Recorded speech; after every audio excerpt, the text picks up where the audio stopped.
Bonjour en direct, en public, à l'occasion de cette première édition du S3C. J'ai grand plaisir à l'issue de leur intervention magistrale, une intervention assez complète.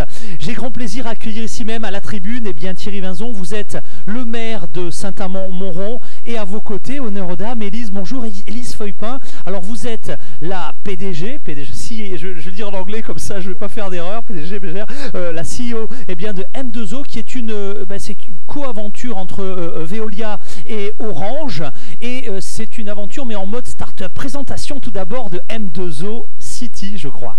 Donc, M2O a été créé effectivement à l'initiative de Veoliao et d'Orange. Veoliao qui avait des problématiques opérationnelles à adresser en termes de relevé des compteurs d'eau et d'efficacité des réseaux d'eau.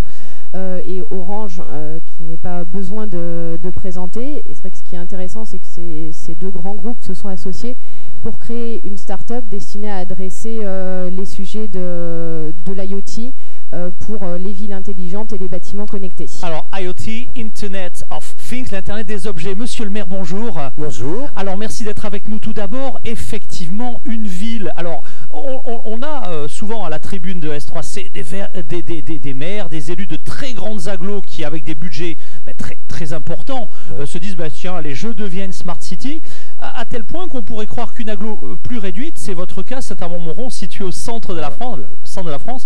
Eh bien non, vous êtes un élu qui a d'abord la culture de l'Internet of Things et des objets connectés. Retour d'expérience, monsieur le maire.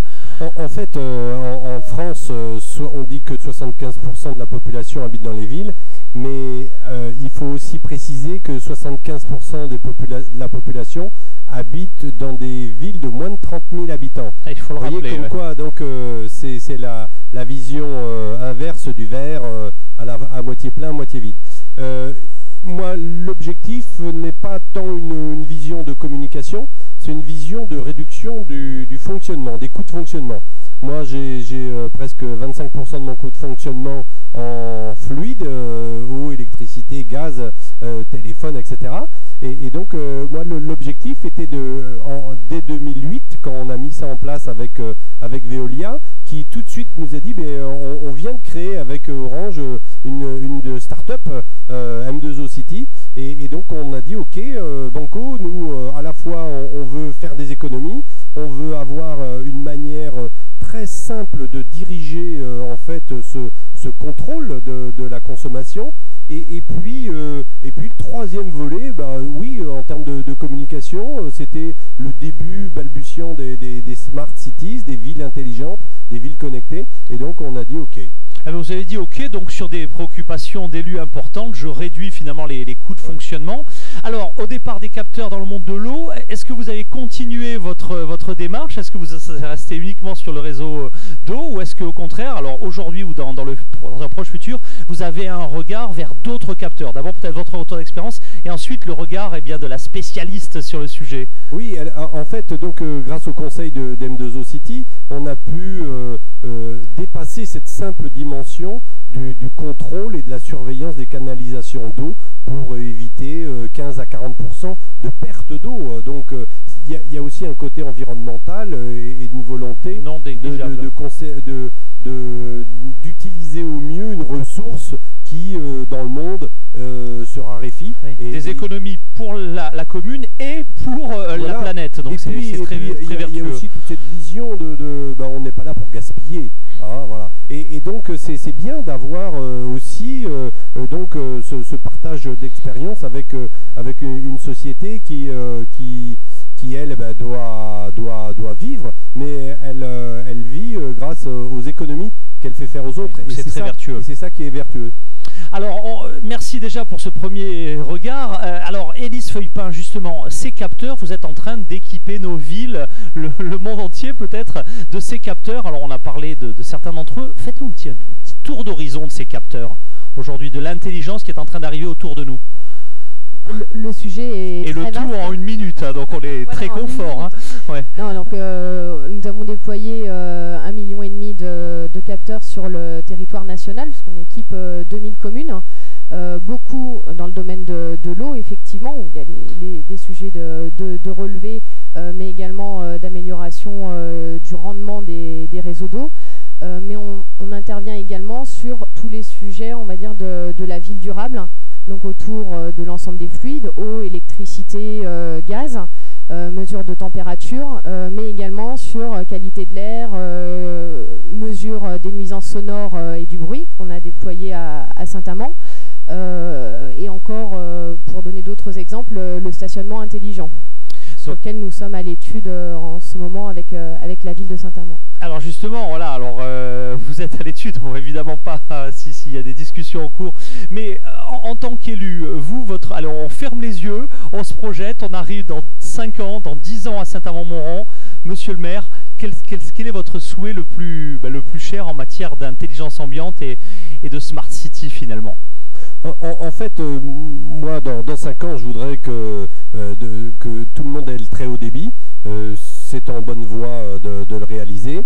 Nous avons des capteurs, comme le disait Élise, en matière d'eau, de chauffage, de bruit aussi. Alors, concernant le bruit, ce sont des capteurs qui visent plutôt à prouver que Saint-Amand est une ville où il n'y a pas de nuisance sonore. En fait, c'est pas une ville calme, c'est pas une ville silencieuse, mais le bruit, on est plus perturbé par le bruit des oiseaux ou des migrations. Ça fait rêver quand on est parisien. Oui, et voilà. Et en fait, voilà, vous avez touché, puisque c'est vrai que 65% des cadres à Paris rêvent que de se retrouver et de quitter Paris et d'aller à la campagne. Nous, dans 5 ans, on sera en mesure, nous aurons fait de Saint-Amand un véritable laboratoire, un véritable laboratoire intelligent, et on sera en mesure d'installer n'importe quelle société, n'importe quel laboratoire de recherche, parce que nous serons hyper connectés dans un environnement calme, avec tout ce qu'il faut en termes de santé, en termes d'éducation et en termes de sport. Voilà, donc c'est la qualité de vie avant tout.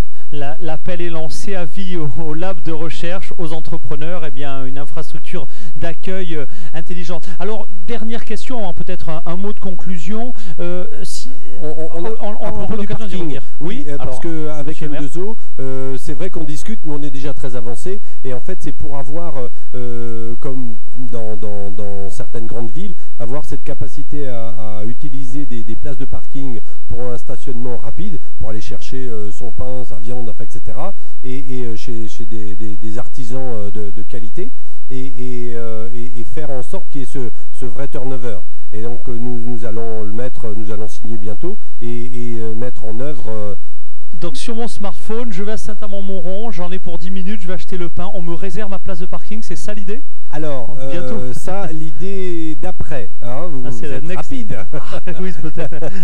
Voilà, mais néanmoins, ça montre, donc, c'est aussi ce raisonnement citoyen de dire, bah voilà, je m'arrête et puis je reste pas longtemps. Parce que malgré tout, à Saint-Amand, 80% des places de parking sont gratuites, donc on peut se mettre où on veut. Donc ça, c'est encore effectivement un témoignage qui fera rêver les Parisiens que nous sommes, avec des poumons pleins de particules fines. Ça fait réfléchir. Merci. Alors peut-être si vous deviez justement donner à un élu qui regardera cette émission un petit peu la bonne démarche pour rendre sa ville intelligente. On part de rien, on va vers une ville intelligente. On commence par quoi? Et quel est un plan d'action sur les 3 prochaines années? Là encore, en 1 minute. Élise Feuille-Poin. Ce qui est important, c'est de dire, je pense, c'est qu'on ne vient pas imposer aux élus des solutions. Donc c'est déjà, dans un premier temps, d'accompagner l'élu pour identifier quelles sont ses problématiques les plus urgentes, pour vraiment co-construire avec lui et avec l'ensemble des services, en intégrant la transversalité aussi des différents sujets dans les communes, construire une politique qui soit adaptée à son territoire. Après, évidemment, il est toujours plus facile de démarrer avec des sujets qui vont générer des économies immédiates pour la collectivité, et ensuite de travailler sur tout ce qui va tourner autour de l'attractivité du territoire, à travers, justement, comme on le disait, les nuisances sonores, le stationnement intelligent qui permet aussi de redynamiser les centres-villes et l'accessibilité aux commerçants. Donc vraiment d'être dans une démarche cohérente par rapport à la politique locale de la ville et à la fois pragmatique. Je pense que c'est très très clair. Merci donc Élise Feuillepin. Je rappelle, vous êtes donc le CEO, le PDG donc de M2O.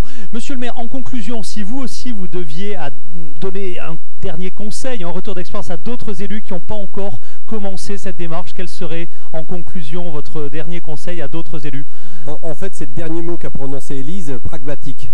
En fait, et c'est ça l'objectif. Aujourd'hui, on est contraint avec des réductions de dotation, c'est-à-dire il n'y a pas de retour sur investissement sur notre impôt, c'est-à-dire qu'il est capté par l'État pour d'autres choses. Ça, c'est le côté politique aussi, il faut savoir donner les coups de griffe.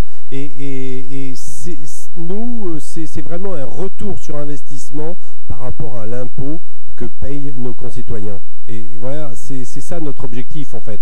C'est-à-dire que tous les euros que vous nous confiez, on les utilise intelligemment et on ne les gaspille pas. Pas de gaspillage et du pragmatisme. Intelligemment, smart, voilà effectivement une belle collection. Merci Thierry Vinzon, je rappelle que vous êtes le maire de Saint-Amand-Montrond. Merci à tous les deux, revenez quand vous voulez sur le plateau du S3C. Merci. Merci à vous.